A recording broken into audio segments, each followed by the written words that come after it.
नमस्कार, मी शिवांगी शर्मा आणि आपण पाहत आहात तळोदा वृत्तांकन न्यूज। चला जाणून घेऊया आजच्या ताज्या बातम्या। नवापूरमध्ये वनविभागाची मोठी धडक। बिबट्याच्या कातडीची तस्करी उधळली, 5 जण गजाआड।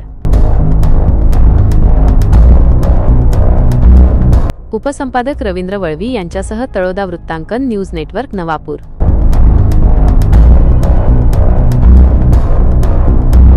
नमस्कार प्रेक्षक हो, वन्यजीव गुन्हे नियंत्रण ब्युरो मुंबई आणि नंदुरबार वन विभागाच्या संयुक्त पथकाने एक धाडसी कारवाई करत बिबट्याच्या कातडीची तस्करी करणारी टोळी नवापूरमध्ये जेरबंद केली आहे।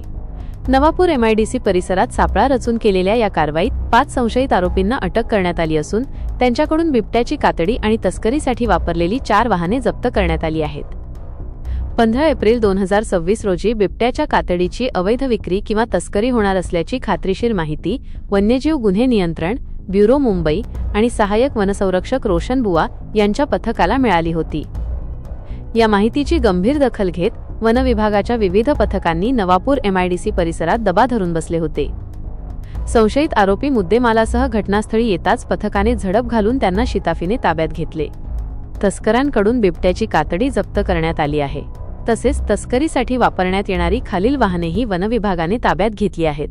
त्यात Maruti Swift GJ26 A1513, Unicorn motorcycle GJ26P 9668, Discover motorcycle MH39 Q 4460, Splendor motorcycle GJ22 M 1447 यांचा समावेश आहे। पकडण्यात आलेल्या 5ही आरोपींना नवापूर येथील मध्यवर्ती रोपवाटिकेमध्ये नेऊन त्यांची कसून चौकशी करण्यात आली। वनपाल वडकळंबी यांनी भारतीय वन्यजीव संरक्षण अधिनियम 1972 च्या विविध कलमान्वये कलम 9, 39, 48 अ, 49 ब, 44, 50 आणि 51 गुन्हा नोंदवला आहे। आरोपींची शासकीय रुग्णालयात वैद्यकीय तपासणी करण्यात आली असून पुढील तपास सुरू आहे।